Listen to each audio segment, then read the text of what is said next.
이사야서 61장에 나오는 말씀은 신년에 관한 말씀입니다. 오늘 그 말씀을 보면 2절에 이렇게 나와 있죠. 여호와의 은혜의 해와 하나님의 보복의 날을 선포하며라고 되어 있습니다. 여기서 은혜의 해라는 것이 주빌리의 해, 그러니까 하나님께서 이스라엘 백성들에게 허락해 주신 신년을 말씀하시는 것입니다.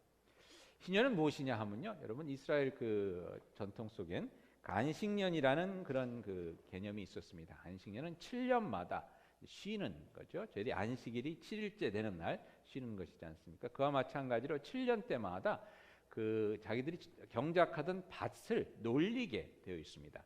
그러니까 지금 와서 가만히 생각해 보면 참 지혜롭고 맞는 일이었는데, 땅을 계속해서 뭐 쉬지 않고 경작하다 보면 땅이 메말라서 거기서 나오는 곡물이나 이런 것들이 열매가 제대로 맺히지 않게 되는데요. 그래서 그 땅을 7년마다 놀리게 합니다. 아무것도 경작하지 않고. 그러니까 사람들의 삶 속, 또 저희들의 삶도 그렇지만 이 하나님께서 주신 자연 세계가 이 쉰다는 것이 참 중요한 것 같아요. 7일마다 이렇게 쉼으로 말미암아서 저희들이 더욱더 많은 일을 감당할 수 있을 것 같은데 저희들이 그렇게 생각을 안 하고 그냥 막 돌리면은 뭔가 더 많이 나올 것 같은데, 돌리면 돌릴수록 더 힘들어져서 나오는 열매는 많지가 않게 되는 거죠. 아무튼 그 7년마다 땅을 놀리게 돼 있는데, 이 7년이 7번 지난 다음에 그러니까 49년이 지나는 거죠. 그래서 50년째 되는 해를 하나님께서 특별히 희년이라고 이렇게 정하셨습니다. 그래서 희년에는 어떤 일이 일어나냐 하면요, 희년에는 모든 빛을 탕감해 주게끔 되어 있습니다. 굉장히 어떻게 생각해 보면 좀 이해가 안 가는 것일 수 있겠는데요.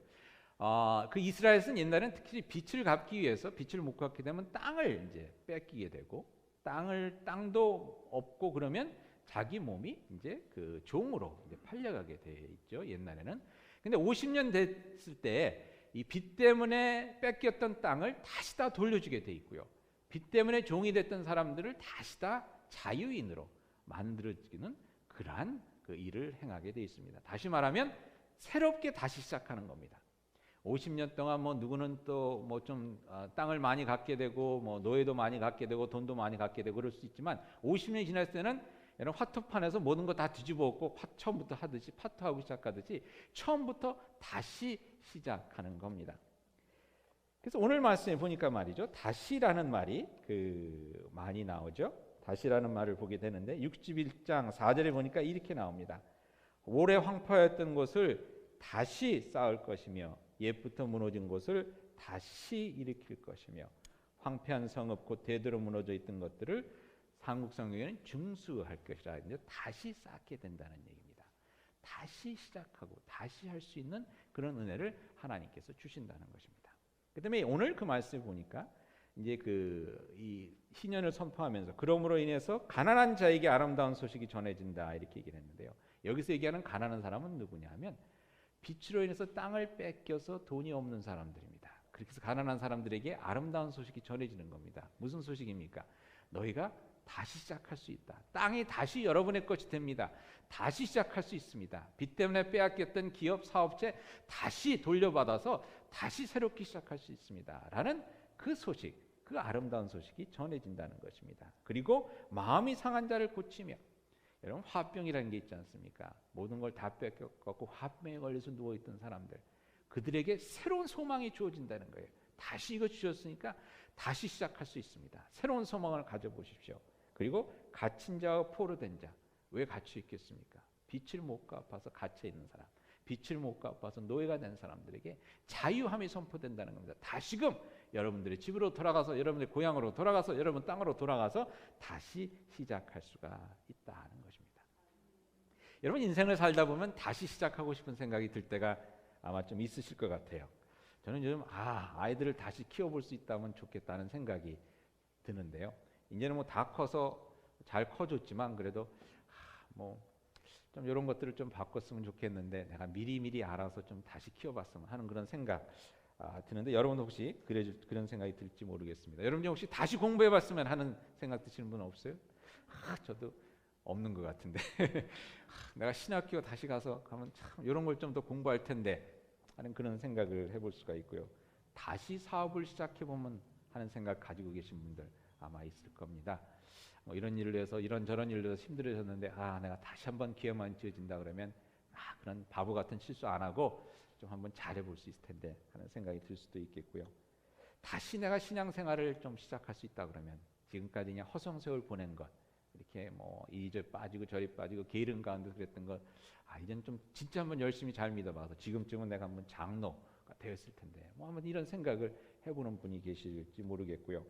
다시 결혼할 수 있다 그러면 여러분 다시 결혼할 수 있다면 내가 와이프한테 잘해줄 텐데 남편에게 잘해줄 텐데 이렇게 생각하시면 문제가 없는데 다시 결혼할 수 있다 그러면 딴 사람과 결혼하겠다 뭐 이런 생각을 혹시 갖고 계신 분들은 회개하시고요. 다시 기회가 주어진다 그러면 참 좋겠다 하는 그런 생각을 한번 해보게 됩니다. 근데 그런 기회가 다시 주어진다는 것입니다.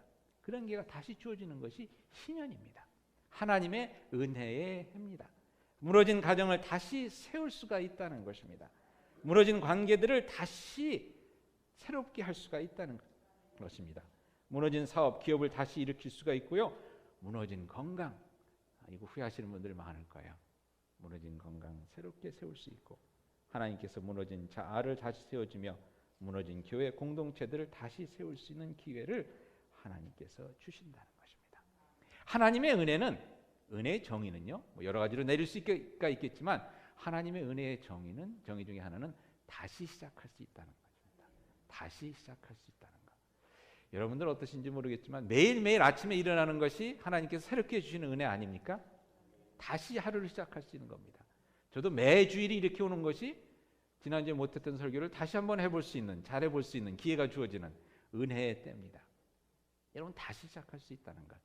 이게 하나님께서 저희에게 주시는 귀한 은혜인 것 같습니다. 인생을 살면서요. 실패를 안 할 수가 없고 실수를 안 할 수가 없고 잘못은 안 할 수가 없고 저희들이 부족하기 때문에 그렇지만 하나님께서는 저희에게 늘 새롭게 시작할 수 있는 은혜를 주십니다. 십자가의 은혜가 무엇입니까? 죄인 가운데 죄 가운데 죽을 수밖에 없는 저희들 다시 하나님의 백성으로 살 수 있는 그 기회를 주시는 것이 십자가의 은혜가 아닙니까? 여러분 누가복음 19장에 보면 삭개오라는 사람이 나옵니다. 여러분 아시는 분 잘 아시겠지만 삭개오는 어떤 사람이었습니까? 인생을 참 열심히 살았는데 돈 모으기 위해서 열심히 사는 사람입니다.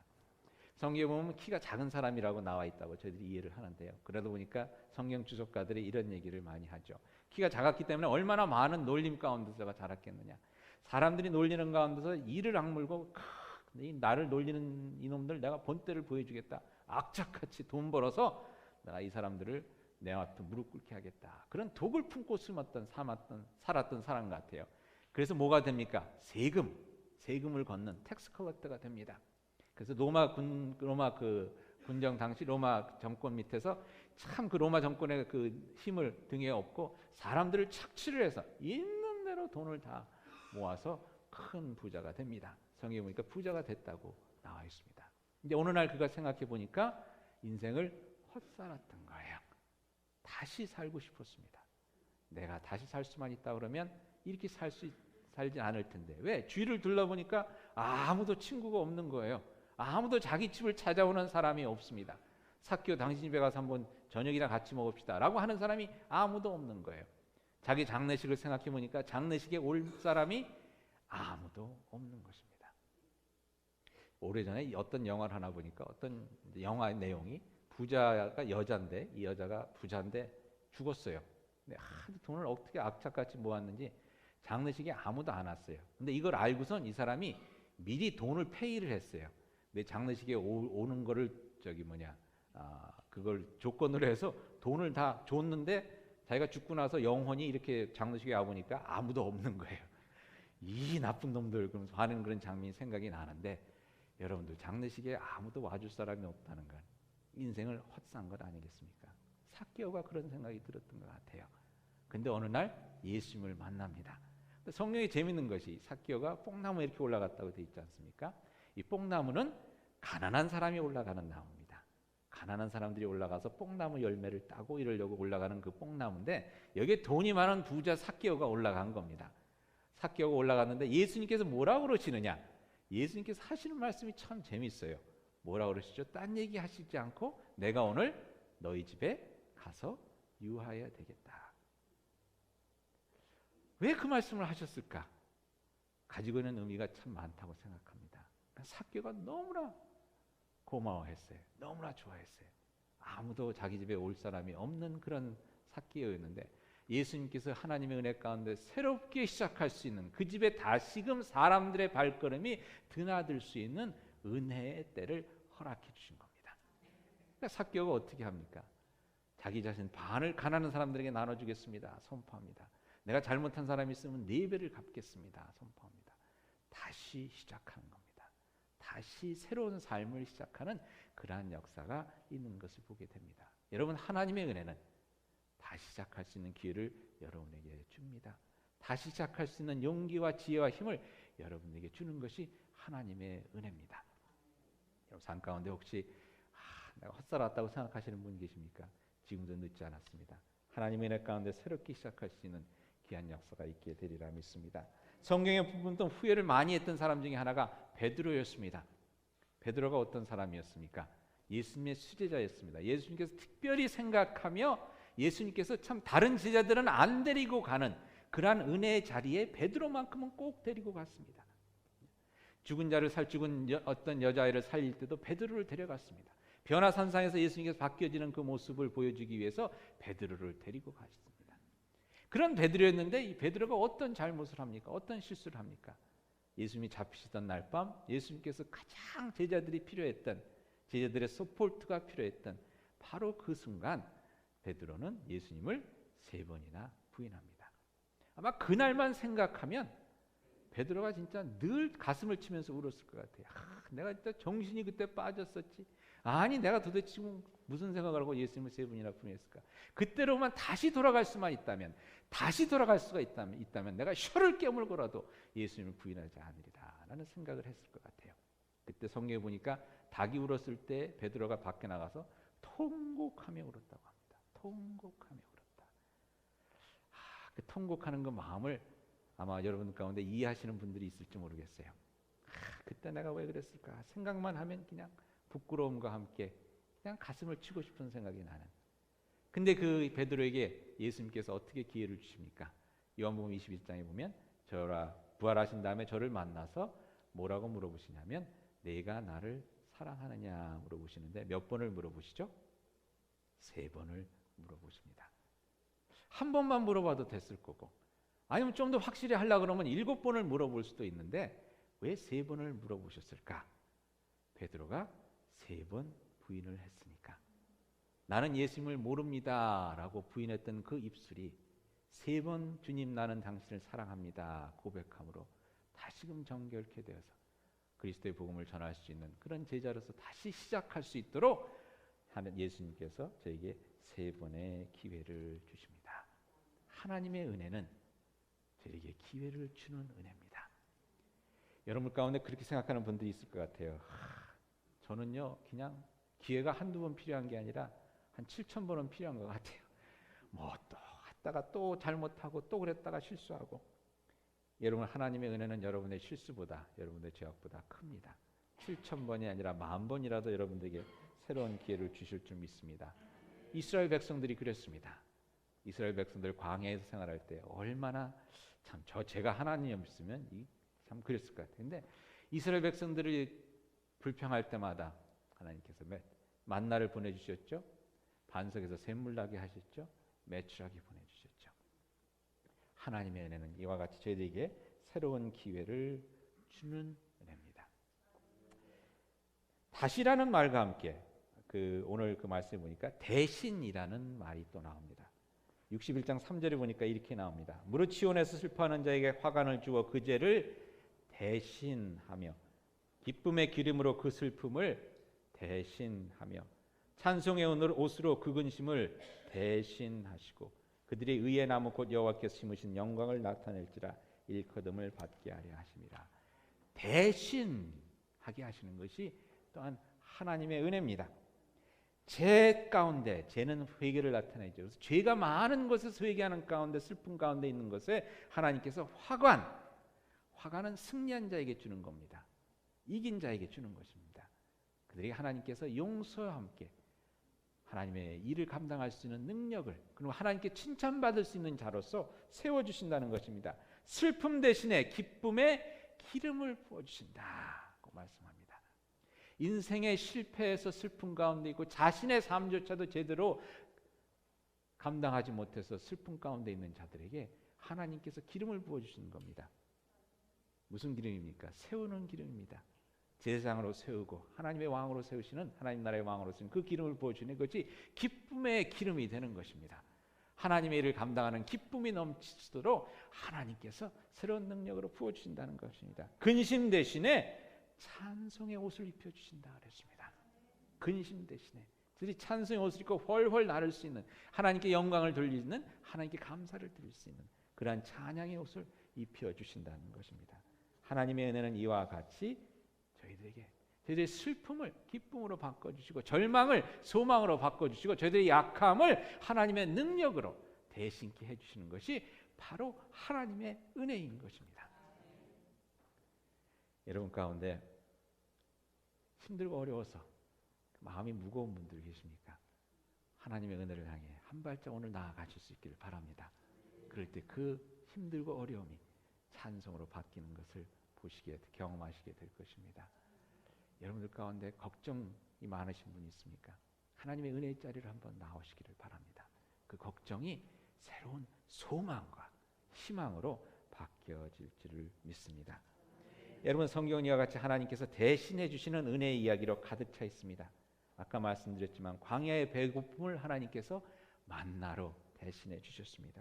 광야의 목마름을 반석의 샘물로 대신해 주셨습니다. 외아들이 죽어서 복음서에 보니까 절망 가운데 있던 그 과부의 슬픔을 그 아들이 살아나는 기쁨으로 바꾸어 주셨습니다. 12년 동안 혈류증을 앓고 있던 여인의 부끄러움을 기적으로 대신해 주셨습니다. 5천 명의 배고픔을 12광주리가 남는 축복으로 대신해 주셨습니다. 무엇보다도 죄로 인해서 죽을 수밖에 없는 우리의 인생을 그리스도의 보혈 가운데 용서받고 부활하는 영생으로 대신해 주셨습니다. 여러분 삶 가운데 여러분 삶을 보면서 좀 이렇게 좀 한숨 나오시는 분 계세요? 거울 볼 때마다 나는 왜 이렇게 맨날 늙어가고 이 몸의 소망 무언가라는 생각 드시는 분 계세요? 인생을 돌아볼 때마다 기쁨과 감사함보다는 좀 뭔가 부족함 느껴지시는 분 계세요? 하나님의 은혜의 자리로 나오시길 바랍니다. 하나님 그것을 대신해 줄 수 있는 분, 대신 다른 것으로 바꿔줄 수 있는 것은 하나님의 은혜밖에는 없습니다. 세상이 줄 수 있는 것 얼마 없죠. 금방 사라져 버립니다. 얼마 전에 어떤 분을 만났는데 아는 분에 대해서 얘기를 하다가 저한테 물어보세요. 그분이 뭐 이렇게 됐다는데 진짜 맞아요? 그래서 제가 아는 분이어서 제가 말씀을 드렸는데 잘 나가던 분이었어요. 이분들은 놀라시더라고. 시카고에서 아마 이름 되면 알 정도로 사업을 아주 잘 하신 분이었어요. 사업이 너무 잘 되니까 그 다음에 이제 아주 좀 더 큰 투자를 하셨어요. 몇 년 전만 해도 아주 이거는 제가 그 기사를 보고 그분이 거기에 투자를 하셨다는 기사를 보고 너무 부러워서 내 인생은 이게 뭔가, 이 사람은 이렇게 그냥 돈 몇백만 불, 500만 불짜리 막 이렇게 투자를 하고 이러는데, 근데 그 투자했던 게 하루아침에 망해버렸어요. 아시다시피 여러분들 그 부동산 버블이 터지면서 투자했던 돈이 다 날려버리게 됐어요. 그러니까 부인이 떠났어요. 이혼을 했어요. 그리고 그 후에 들었던 소식이 이분이 자살을 했다는 소식을 들었어요. 만나서 얘기했던 분이 이제 그걸 몰랐던, 소문만 듣고 그분이 진짜 그러셨어요. 그때 인생이란 이런 것이구나. 제가 진짜 부러웠어요. 부러워갖고 하나님한테 좀 그런 기도해서, 하나님 뭡니까 지금 이랬는데 하나님께서 봤지. 인생이 이런 거예요. 여러분 잃어버릴 때는 이렇게 한순간에 잃어버리는 것이 인생. 그것이 세상이 주는 것입니다. 그것을 대신하고 싶으면 하나님의 은혜의 자리로 나오시기 바랍니다.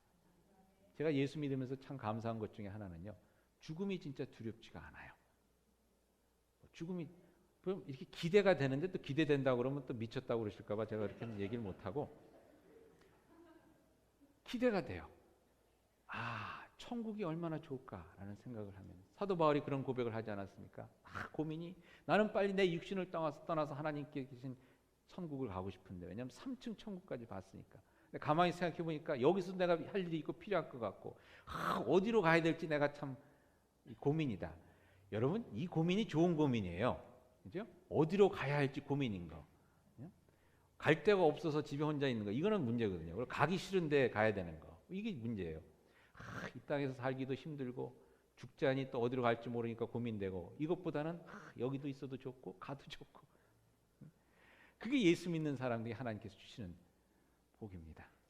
이 땅에 사는 가운데 참 불평과 불만, 근심과 걱정 속에 사는 대신 감사함으로 살 수 있게 하는 것이 하나님의 은혜가 아니겠습니까? 죽음을 향해서 두려움 가운데 그냥 죽으면 안 되는데 그런 걱정, 근심 가운데 사는 대신 죽음의 날을 바라보면서 감사할 수 있는 저는 제가 제일 좋아하는 찬송 중에 하나가 이 찬송이에요. 내가 열린 문 그죠? 내가 열린 문 내가 들어가 뭐죠 그 다음에? 세상 짐을 내려놓고 빛난 면류관 받아 쓰고서 주 앞에서 찬송하리. 열린 문 문이 열릴 때를 상상해 보면요 그것이 은혜의 자리로 나아간 하나님의 백성들에게 주시는 하나님의 은혜입니다.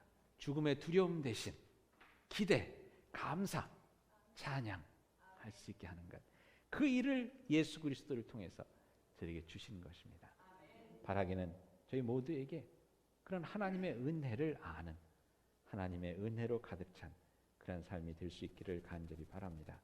근데 오늘 말씀해 보니까 그런 은혜를 주시는 것은 그런 은혜의 때를 주시는 것은 다시 시작하게 하시고 대신 우리들에게 하나님의 은혜의 소망을 주시는 것은 6절에 보니까 이렇게 나와 있습니다. 오직 너희는 여호와의 제사장이라 일컬음을 받을 것이며 사람들이 너희를 우리 하나님의 봉사자라 할 것이다. 여기서 봉사자라고 한국말로 번역된 것이 영어로는 minister이라고 되어 있습니다. God's minister. 저희들이 목회자를 얘기할 때 minister라고 얘기해요. 사역자. 하나님의 사역자. 하나님께서 은혜를 주시는 사람, 하나님 은혜를 주시는 여러분들은 왜 그러냐? 여러분들로 하여금 하나님의 제사장 삼고 하나님의 목회자 삼기 위해서라는 것입니다. 즉 하나님의 일을 감당케 하시기 위해서 여러분들은 하나님의 은혜를 감당해야 할 분들입니다. 하나님의 은혜의 그 사역을 감당해야 될 분들입니다. 왜? 하나님의 은혜가 필요한 것이 아직도 많이 있기 때문에.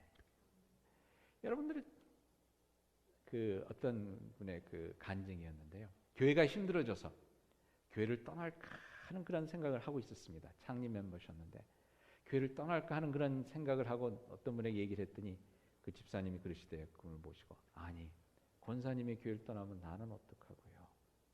근데 그 말에 자기가 깨달았던 것이 내가 나 혼자만의 삶이 아니구나. 나 혼자만의 믿음이 아니구나. 내가 흔들리는 것에 따라서 다른 사람이 흔들릴 수 있고 내가 내 자리를 지키는 것에 따라 다른 사람이 또 그 자리를 지킬 수가 있구나. 여러분 모두는 하나님께서 하나님의 이 은혜의 때를 선포하기 위해서 부르신 하나님의 제사장들입니다. 하나님의 일꾼들입니다. 저는 요즘에 굉장히 은혜 받은 일이 한 번 있습니다. 은혜 받은 일인데 저희 교회에 집이 불이 난 분이 두 가정이 계세요. 자기들 실수가 아니라 아무튼 집에 불이 나서 지금 집을 고치는 가운데 그 호텔에서 지금 살고 있는 가정이 두 가정이 있습니다. 그분들은 이제 신방을 갔죠. 신방을 가고 같이 만나서 좀 위로를 해드리려고 했는데 두 분 다 너무나 꿋꿋한 거예요.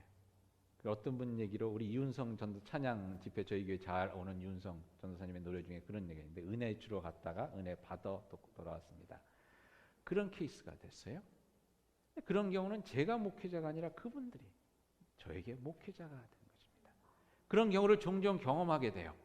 참 힘들고 어려운 가운데서 있는 분들을 위로하러 갔는데 그분이 오히려 믿음 가운데 굳건히 서 있는 모습을 보여주심으로 해서 저에게 은혜가 되는 것. 아마 여러분 그런 경험들 아마 하셨을 겁니다. 다 왜 그런 일이 가능하냐? 여러분들이 목회자이기 때문에, 여러분들이 제사장이기 때문에, 하나님의 은혜의 때를 선포받은 하나님께서 은혜로 말미암아서 대신해 주시고 다시 시작하게끔 하신 하나님의 은혜를 받은 하나님의 목회자들, 하나님의 사역자들이기 때문에 그렇습니다. 그러니까 여러분들 그걸 잊지 마시고 하나님의 은혜 가운데 굳건히 서셔서 하나님의 일을 잘 감당할 수 있는 여러분들이 되시기를 바랍니다. 근데 그 일을 위해서 말입니다. 그 일을 위해서 하나님께서 오늘 보니까 성령을 부어주셨다 이렇게 얘기합니다. 61장 1절에 오늘 시작하는 말이 이렇게 나오죠. 여호와의 영이 내게 내리셨으니 이는 여호와께서 내게 기름을 부으사. 여러분에게 기름을 부으셨다는 겁니다. 성령을 주셨다는 겁니다. 하나님의 영이 임한 때가 언제가 있었습니까? 많이 있었지만 성경에 보면 예수님께서 이 규절은 말이죠. 예수님께서 예수님의 공생애를 시작하셨을 때 바로 이 말씀을 가지고 시작하셨습니다. 그리고 또 여러분들이 잘 아시다시피 성령이 임했던 때는 언제입니까? 오순절. 지난주에 오순절 주일이었었는데요. 오순절 날 다락방에 모였던 제자들. 다락방에 모였던 제자들이 어떤 사람들이었습니까? 겁에 질린 사람들이었습니다. 근심 속에 있던 사람들이었습니다. 예수님께서 승천하시니 우리는 어떻게 될까? 자, 앞날을 알지 못해서 진짜 기도밖에는 할 수가 없었던 그런 사람들이었습니다. 아마 성경에 이렇게 나와 있지만 문도 잠갔을 거예요. 다른 파트에 나와 있는 그 구절을 인용해서 보게 되면 그러한 사람들에게 성령이 임하니까 어떤 일이 일어났습니까? 두려움 대신에 담대함이 주어졌죠.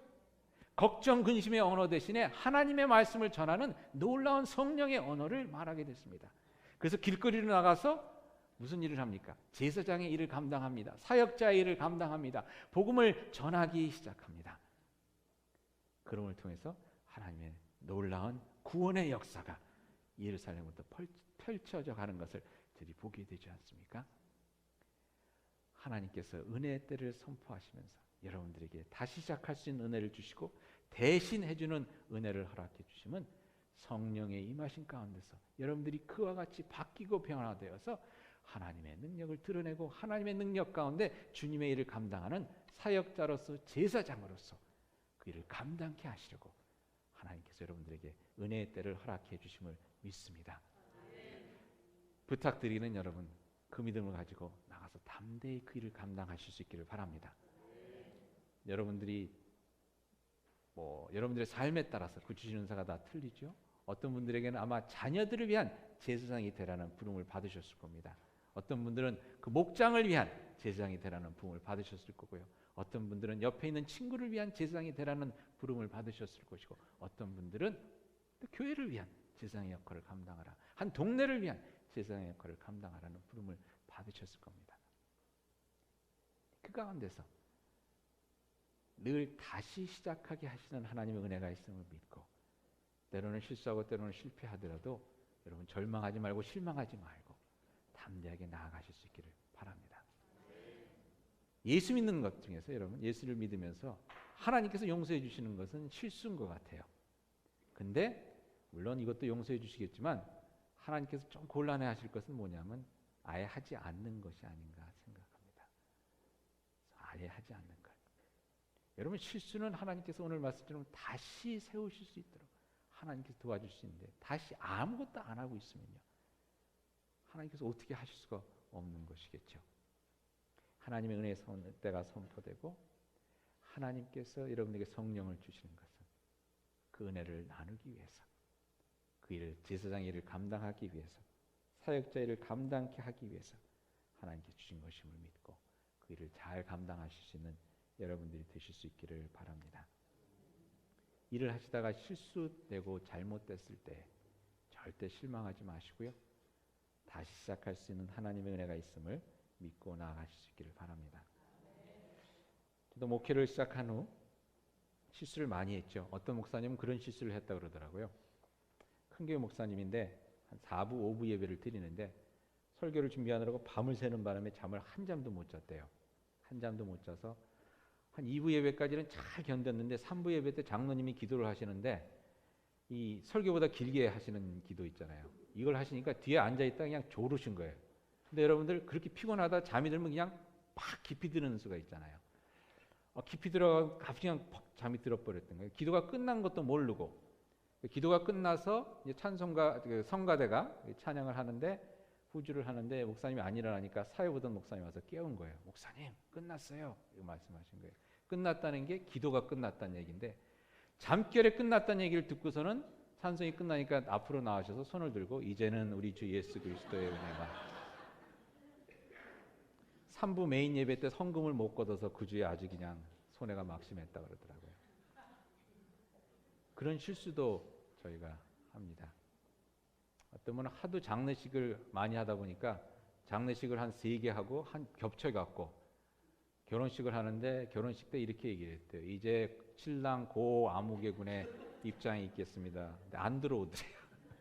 그래서 더 크게 신랑 고 아무개군의 여러분 그런 실수 많이 하죠. 저도 제 설교를 듣다 보면 다윗을 바울이라 그러고 바울을 다윗이라 그러고 이럴 때가 많아요. 저희들이 그런 실수합니다. 또 목회하면서 마음 아픈 실수도 많이 했습니다. 첫 목회지를 떠나는데 참 마음 아프게 떠났습니다. 가면 안 되는데 힘들어서 떠났어요. 딴 데서 더 좋은 것을 제시를 해줘서 거기에 혹 가서 떠났어요.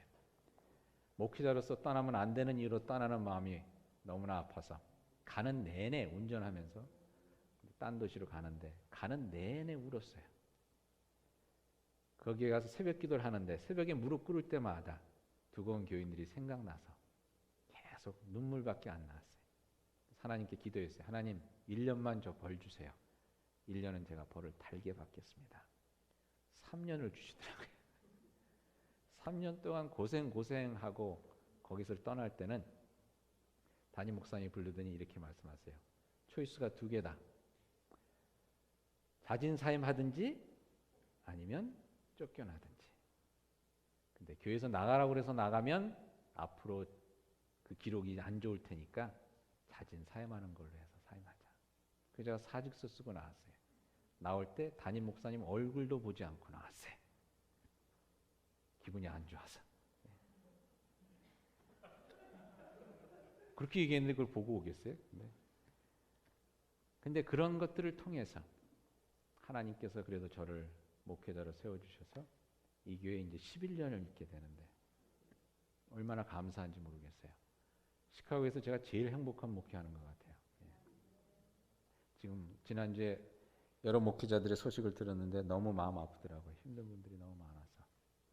여러분들 자세한 말씀 못 드리겠지만 기도해 주시면 좋겠는데 여러분 저희들이 이렇게 참 어느 때는 목회자로서 하지 못해서는 안 되는 일을 할 때도 있고 장로로서 부끄러운 일을 할 때도 있고 권사로서 참 해야 될 거 못하는 때도 있고 집사로서 반질반질하게만 이렇게 다닐 때도 있고 지금 하나님께서 하나님의 은혜는 은혜의 때를 선포하시는 겁니다. 매일마다 아침에 새로 일어날 때 새로운 생명 주시는 게 새 기회 주시는 거 아니겠어요? 매주마다 이렇게 모여서 예배 드리게 하시는 것. 자, 니네들 지난주 어떻게 살았는지 모르지만 그래도 너는 내 새끼들이다. 내 백성이다. 내 자녀다. 내 제사장이다. 내 사역자다. 하나님께서 인정해 주시는 거 아니겠습니까? 우리가 어떻게 감히 하나님 앞에 나와서 찬양하고 기도하고 할 수가 있겠어요? 하나님의 은혜로만 할 수 있는 것인데 하나님께서 그 은혜를 저희들에게 허락해 주시는 것입니다. 하나님 앞에 섰을 때도 하나님의 은혜로 살았습니다라고 고백할 수밖에 없는 저희들이지만 이 땅에 살 동안 하나님의 그 은혜를 조금이라도 더 깨달아서 조금이라도 더 하나님을 기쁘시게 하는 그 일을 해야 되지 않겠습니까? 사역자로 불러주시고 제사장으로 불러주시고 새 기회를 주셨으니 다시 세우고 무너지면 다시 또 세워보고 그것이 또 무너지면 다시 또 세워보는 그러한 여러분들의 삶 되실 수 있기를 바랍니다. 그럴 때 하나님께서 그 모습을 보시고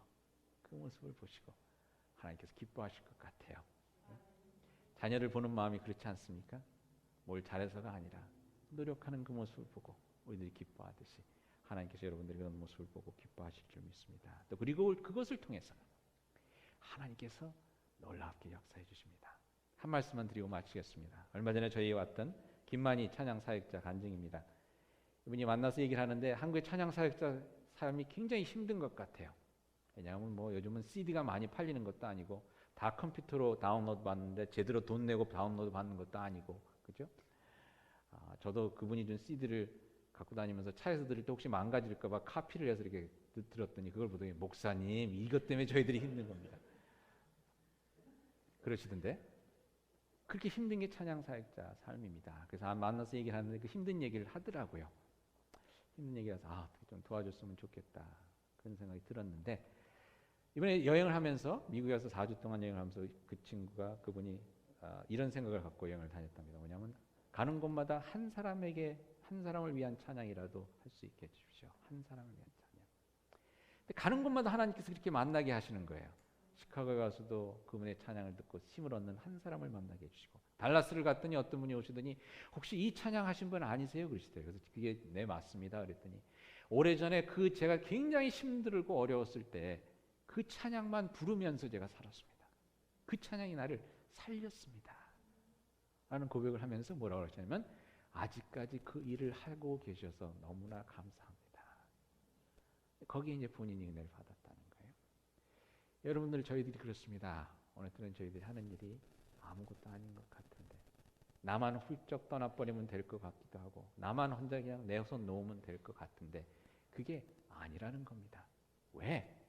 하나님께서 불러주신 하나님의 제사장들이기 때문에 하나님께서 불러주신 하나님의 사역자들이기 때문에 여러분들이 하시는 일이 그렇게 소중하고 귀중하기 때문에 하나님께서 또 기회를 주시는 겁니다. 또 한번 해보라 기회를 주시는 겁니다. 안 되면 대신 바꿔주시는 겁니다.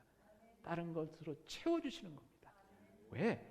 여러분들의 삶이 그와 같이 귀중하고 소중하기 때문에 여러분들의 자녀들에게 여러분들의 손주들에게 여러분들의 이웃들에게 여러분의 남편, 여러분의 아내, 여러분과 함께 신앙생활하는 교우들에게 여러분이 길 가다가 스칠 그 사람에게 여러분의 삶이 없어서는 안 되는 귀중한 삶이기 때문에 하나님께서 다시 기회를 주시고 대신 채워주시는 은혜를 베풀어 주시는 것입니다.